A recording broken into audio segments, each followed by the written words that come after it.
ओम नमो भगवते वासुदेवाय नमः। चलिए फ्रेंड्स, आप लोगों को हम कामदा एकादशी की कथा सुनाते हैं।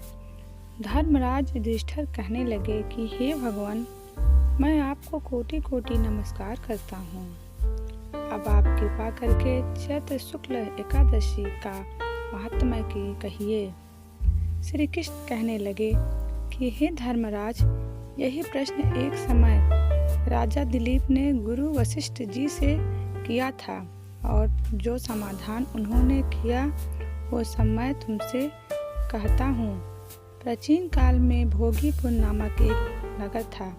वहाँ पर अनेक ऐश्वर्य से युक्त पुंडरीक नाम का एक राजा राज्य करता था।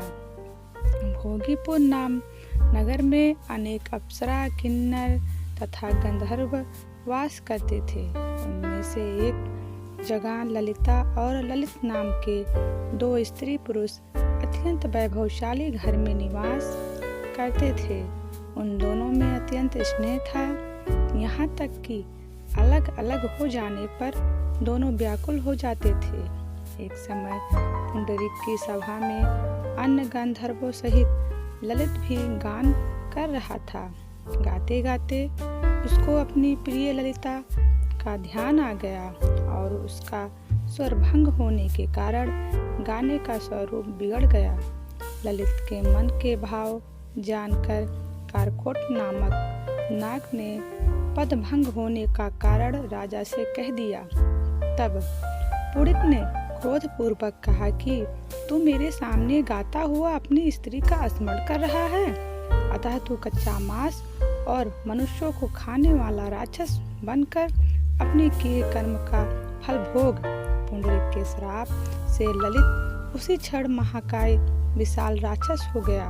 उसका मुख अत्यंत भयंकर, नेत्र सूर्य चंद्रमा की तरह प्रदीप्त तथा मुख से अग्नि निकलने लगी। उसकी नाक पर्वत की कंदरा के समान विशाल हो गया और गर्दन पर्वत के समान लगने लगी। सिर के बाल पर्वतों पर खड़े वृक्षों के समान लगने लगे तथा भुजाएं अत्यंत लंबी हो गई।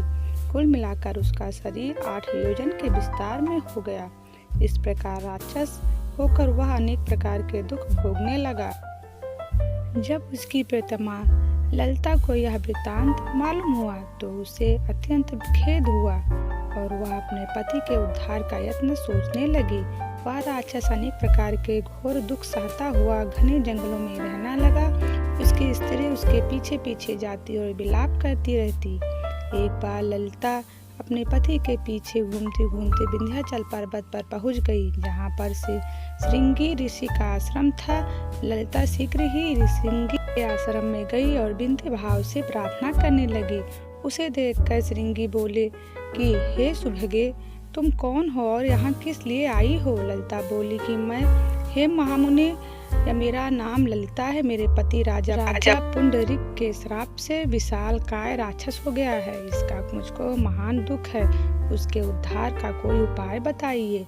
श्रृंगी ऋषि बोले, हे गंधर्व कन्या, अब चैत्र शुक्ल एकादशी आने वाली है, जिसका नाम कामदा एकादशी है। इसका व्रत करने से मनुष्य के सारे कार्य सिद्ध होते हैं। यदि तू कामदा एकादशी का व्रत कर उसके पूर्ण का फल अपने पति को दे तो वह शीघ्र ही राक्षस योनि से मुक्त हो जाएगा और राजा का श्राप भी अवश्यमेव शांत हो जाएगा। मुनि के ऐसे वचन सुनकर ललिता ने चैत्र शुक्ल एकादशी आने पर उसका व्रत किया और द्वादशी को ब्राह्मणों के सामने अपने व्रत का फल अपने पति को देती हुई भगवान से इस प्रकार प्रार्थना करने लगी, हे प्रभु, मैंने जो यह व्रत किया है इसका फल मेरे पति देव को प्राप्त हो जाए, जिससे वह राक्षस योनि से मुक्त हो जाए। एकादशी का फल देते ही उसका पति राक्षस योनि से मुक्त होकर अपने पुराने स्वरूप को प्राप्त हुआ। फिर अनेक सुंदर वस्त्र आभूषणों से युक्त होकर ललिता के साथ विहार करने लगा। उसके पश्चात वे दोनों विमान पे बैठकर स्वर्गलोक को चले गए।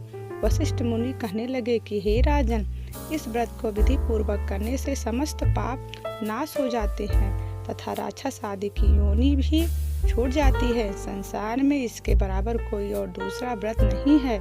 इसकी कथा पढ़ने या सुनने से वाजपेयी यज्ञ का फल प्राप्त होता है। राधे राधे फ्रेंड्स।